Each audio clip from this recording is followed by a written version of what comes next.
The DJI Osmo Action 6 is an excellent choice for capturing incredible night footage with an action camera. And in today's video, I'm going to show you each and every setting you need to know in order to capture that incredible footage. And in order to do this, you could use SuperNight mode, but that mode is not going to yield the best looking footage. While it is incredible what that mode is capable of, and the fact you can do it handheld like this, that mode is still going to have footage that looks very soft, and that's because it has to boost the ISO way high and then add noise reduction after the fact. So for the settings today, there's only one tool that you need, and that tool is a gimbal. And in a moment, I will explain why you need the gimbal and why you can't just carry the camera around like this. There are two different gimbals that I recommend.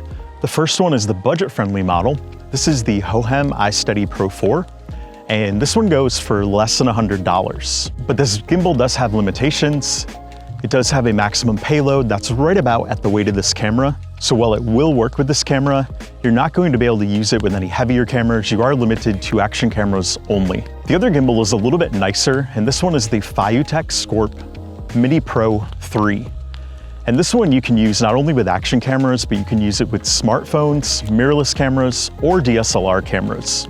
So if you own any of those other cameras and you like to film with them, I would consider that gimbal.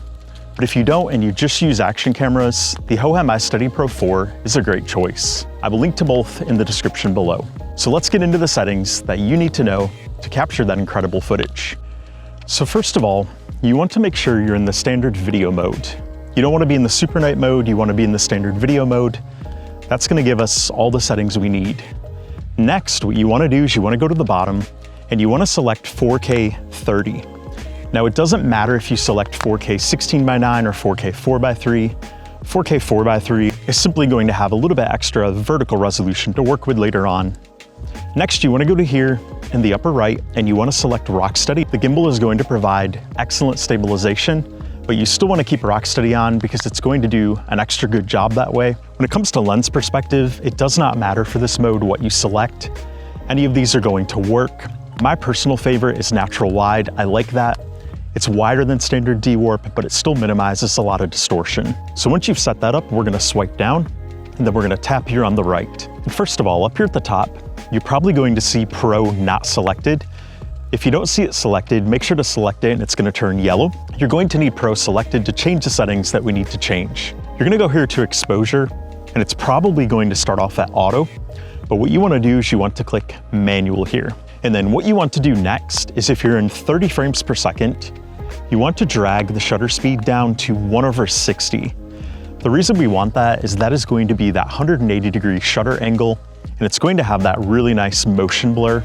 It's going to look really good with the footage at nighttime, but it's also going to let a good amount of light into the camera.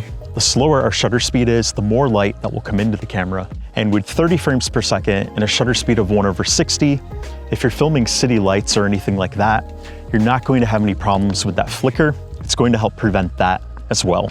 And then over here for the ISO, you want to set this to a manual value. And in general, you're going to want to set that to 800. 800 is going to give you well-exposed footage without having too much noise and grain in the footage. Now, right now, I just have the fire for lighting, so my EV value up here is going to show low. But if you are filming in a city where there's city lighting, your EV is probably going to show right around -1 or so. And that is fine because your overall image is still going to be a little bit underexposed. The reason we don't want to go up to 1600 is there is going to be quite a bit of noise in the footage and it's not going to look as good. We'll talk about that in a moment. But once you've keyed in those settings, you're gonna hit the check mark here. And then for the white balance, at nighttime, we wanna set this to 3800K. That's gonna help ensure we have good nighttime colors. And then after we set that, for the color, this is up to you. If you want to do any grading later on, select the D-Log M 10-bit. If you don't want to, just select the normal 10-bit, and you're going to get great footage straight out of the camera. I personally like to do a little bit of grading later on, so I'm gonna select that. And then for color recovery, I like to keep that on. If you don't have the color recovery on, the image is going to look a little bit washed out, which is how it's going to come out of camera. But when you have the color recovery on, it's going to give you an approximate representation of what it will look like after you finish grading later on. So we're gonna hit the check mark there. And then for the aperture, we wanna have this as wide open as we can. So we wanna go to fix 2.6. If we set the aperture to starburst f4, there's not going to be as wide of an opening there and not as much light's going to hit the sensor. So the image is going to be darker than it needs to be. So I'm going back up to the f2.6. And then finally, down here for the image adjustment, for the texture at nighttime, set that all the way down to -2. It's going to look best. It's not going to have all of that sharpness that can sometimes be seen in action camera footage. It's going to look very professional. And then for noise reduction, I recommend -1. However, if you do boost your ISO to 1600, I recommend selecting 0. I don't recommend going above 0 for noise reduction because it's going to start to make your footage look extra soft, and there's going to be a lot of detail and clarity missing. So I strongly advise never going higher than 0.